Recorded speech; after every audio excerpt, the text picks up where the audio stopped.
Assalamualaikum sahabat Gawi Bonsai semua. Alhamdulillah Sofi masih diberikan kesempatan untuk menyapa sahabat Gawi Bonsai semua. Semoga sahabat semua selalu berada dalam kondisi terbaik sesuai dengan yang sahabat semua harapkan. Izinkan Sofi untuk menjadi sahabat terbaik yang menemani sahabat semua dalam berbudidaya, khususnya budidaya bonsai. Sekecil apapun perjuangan kita hari ini, kelak akan ada balasannya. Oleh karena itu, perbanyaklah berbuat kebaikan agar mengundang banyak kebaikan di kemudian hari. Tetap semangat sahabat semua dan banggalah menjadi petani.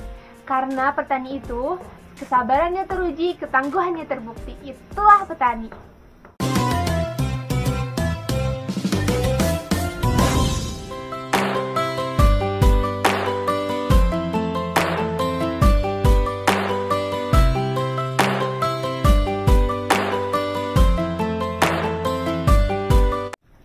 Nah sahabat semua, kali ini Sofi ingin berbagi bagaimana penanganan bahan dan bonsai yang kami budidayakan. Nah, perlu sahabat semua ketahui, penanganan yang Glori Bonsai Cimanas lakukan itu selalu disesuaikan dengan kondisi alam dan kondisi tanaman itu sendiri. Kami selalu memberikan perawatan kesuburan tanaman setiap akan menghadapi bulan purnama. Nah, jika sahabat perhatikan, tanaman itu akan bertumbuh dengan sangat pesat saat bulan purnama itu muncul. Yang artinya kita harus memberikan unsur hara atau pupuk yang lebih kepada tanaman tersebut agar momentum bulan purnama ini bisa kita maksimalkan. Yang tentu saja penanganan tersebut itu kita sesuaikan dengan kondisi tanaman yang sedang kita budidayakan. Nah, kebetulan sahabat, momentum bulan purnama kali ini itu berbarengan dengan akhir musim penghujan. Air hujan, terlebih lagi jika kita tinggal di tempat yang memiliki polusi sangat tinggi, itu mengakibatkan tingkat keasaman di media tanam kita itu meningkat, teman-teman. Nah, atau dengan arti lain, media tanam kita itu pH-nya menurun, sahabat. Nah, bagi sahabat semua yang belum mengetahui apa itu pH, pH itu singkatan dari power hidrogen, yaitu indikator tingkat keasaman pada tanah. Tingkat pH tanah yang ideal itu berada di kisaran 6,5 sampai 7. Karena pada tingkat pH ini, unsur hara yang ada pada tanah itu bisa diserap dengan baik oleh tanaman. Dan inilah perawatan yang biasa Glori Bonsai Cipanas jalankan pada saat menghadapi akhir musim penghujan. Glori Bonsai Cipanas secara rutin memberikan kapur dolomit kepada setiap tanaman budidaya pada saat awal dan akhir musim penghujan dengan tujuan untuk menjaga pH yang ada di media tanam. Nah, untuk sahabat semua yang belum mengetahui apa itu kapur dolomit, dolomit itu terbuat dari batuan kapur gunung dan kulit kerang yang dihaluskan tanpa proses pemanasan. Selain untuk menjaga kestabilan pH tanah, dengan kandungan magnesium dan kalsium yang ada di dalamnya, kapur dolomit itu memiliki banyak manfaat bagi tanaman. Sehingga kita memberikan satu kali penanganan, timbal baliknya kita akan mendapatkan manfaat-manfaat lain dari kandungan magnesium dan kalsium yang ada pada kapur tersebut.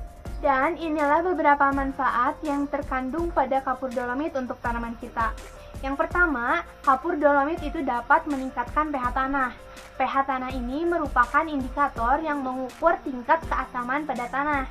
Nah, tingkat keasaman tanah ini itu perlu kita sesuaikan dengan habitat asli tanaman yang akan kita budidayakan sehingga dapat beradaptasi dengan baik. Nah, yang kedua, kapur dolomit juga dapat memperbanyak unsur hara dalam tanaman. Nah, karena kandungan magnesium dan kalsium yang terkandung dalam kapur dolomit itu merupakan unsur hara makro sekunder yang sangat dibutuhkan oleh tanaman kita. Yang ketiga, fungsi dari kapur dolomit itu untuk menetralisir senyawa-senyawa tertentu yang dapat merugikan untuk tanaman yang kita budidayakan. Yang keempat, juga memungkinkan untuk menambahkan populasi mikroorganisme yang ada pada media tanam. Nah, yang kelima, kapur dolomit juga dapat membantu dalam memicu pertumbuhan tanaman. Yang keenam, kapur dolomit juga bisa membantu untuk menghijaukan tanaman yang kita budidayakan. Nah, yang ketujuh, kapur dolomit itu juga memiliki manfaat untuk membantu pemulihan tanaman yang sudah terkena penyakit. Dan yang terakhir, manfaat kapur dolomit bagi tanaman hortikultura itu dapat membantu produktivitas dan kualitas panen. Nah, bagaimana sahabat? Menarik bukan? Mendengar banyaknya manfaat pemberian kapur dolomit pada tanaman kita. Padahal dolomit ini banyak yang mengetahui sahabat, tetapi jarang yang mengaplikasikannya pada tanaman. Bahkan ada pula yang menganggap bahwa kapur dolomit ini tidak penting. Nah, dengan semua manfaat yang bisa kita dapatkan dari kapur dolomit ini, pupuk tersebut itu bisa didapatkan dengan harga yang relatif murah sahabat. Sofi bisa mendapatkannya dari toko pertanian dengan harga hanya 14.000 per karung. Murah kan? Lalu yang selanjutnya, bagaimana sih cara pengaplikasian yang benar kapur dolomit ini pada tanaman kita? Nah, yang pertama, dolomit bisa dijadikan sebagai pupuk dasar dengan cara dicampurkan dengan media tanam yang akan kita pakai dan baru siap digunakan setelah dibiarkan selama 2-3 minggu. Nah, yang kedua, pengaplikasian kapur dolomit pada tanaman itu bisa juga dengan cara dikocor. Nah, untuk tahu bagaimana caranya, kali ini Sofi akan mempraktekkan bagaimana caranya mengaplikasikan dolomit kepada tanaman kita. Oke sahabat, ini dia bisa dilihat kapur dolomitnya. Nah, ini untuk ukuran satu karung seperti ini, Sofi mendapatkannya dari toko pertanian. Nah, dengan harga Rp14.000 aja. Oke, untuk tahu cara pengaplikasiannya, kita buka dulu karungnya ya teman-teman.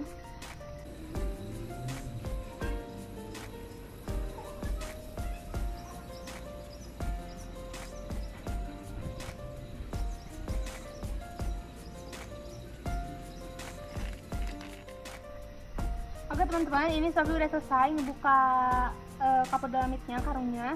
Nah, di sini juga Sofi udah nyediain ember cat. Ini ukuran 10 liter teman-teman. Nah, untuk ukuran ember cat 10 liter ini kita berikan 4 gelas kapur dolomitnya.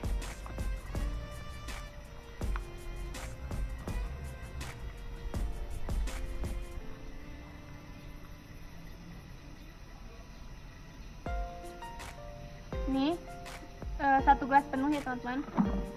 Kita langsung tuangin.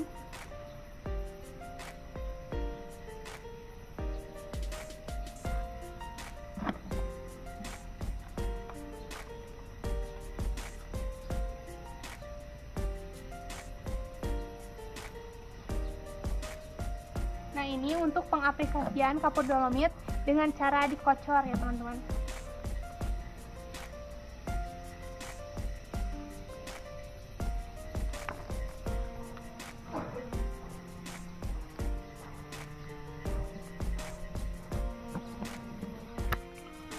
Nah, setelah kita tuangkan, ini udah.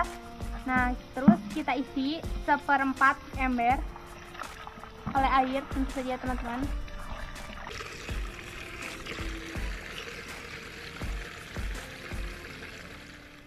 Nah, setelah kita isi 1/4-nya, terus kita aduk teman-teman. Aduk hingga rata.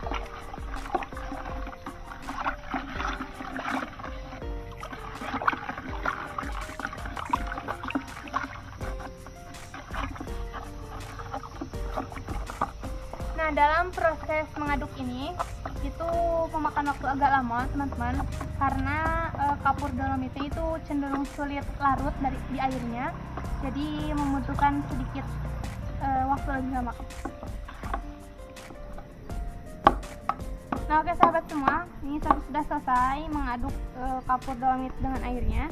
Nah, selanjutnya setelah larut itu kita isi embernya menggunakan air hingga penuh. Nah sahabat, untuk penyimpanan kapur dolomitnya sendiri yang masih di karung ini jangan sampai terkena air hujan ya sahabat, karena jika dia terkena air hujan ataupun air yang lainnya itu nanti dia akan membatu. Nah, oke sahabat, ini sudah selesai isi sampai penuh.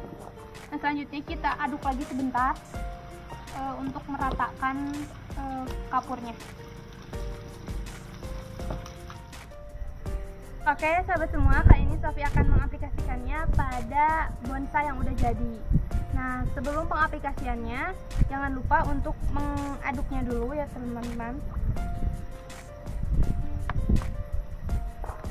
Oke, udah selesai. Nah, untuk ukuran pohon sebesar ini, itu kita menggunakan takaran 4 gelas dari cairan kapur dolomitnya, dituangkan, dikocor ke potnya teman-teman.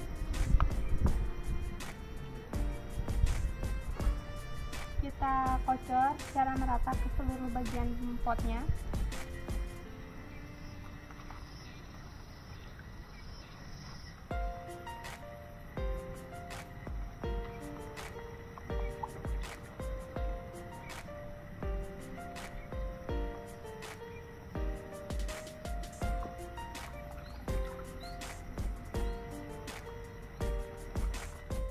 Nah, oke, seperti itu sahabat. Selanjutnya kita kocor pohon yang sebelah sini dengan menggunakan takaran yang sama ya, 4 gelas.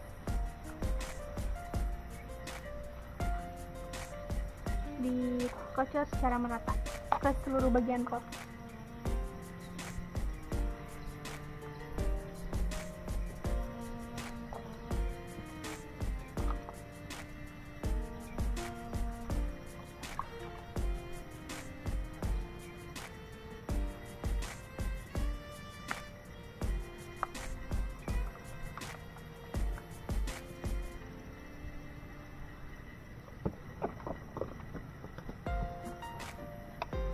Nah, oke, seperti itu sahabat. Nah, selanjutnya itu tinggal diaplikasikan ke seluruh pohon yang akan sahabat pupuk gitu ya, yang akan sahabat berikan kapur dolomit. Nah, untuk yang selanjutnya itu pengaplikasian kapur dolomit dengan cara ditabur. Pengaplikasian dengan cara ditabur itu biasanya kita gunakan pada pohon-pohon yang berada di ground, teman-teman. Nah, oke sahabat, ini di belakang Sofi udah ada pohon yang kita groundnya. Ini pohon Cemara sinensis ya sahabat. Nah, kita taburkan kapur dolomitnya itu ke seluruh bagian permukaan tanahnya dengan cara merata.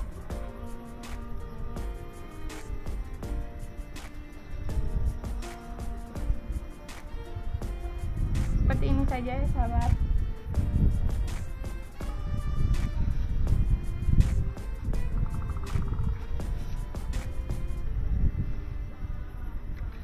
Nah, pengaplikasian dengan cara tabur seperti ini itu untuk tanaman yang berada di lahan ground.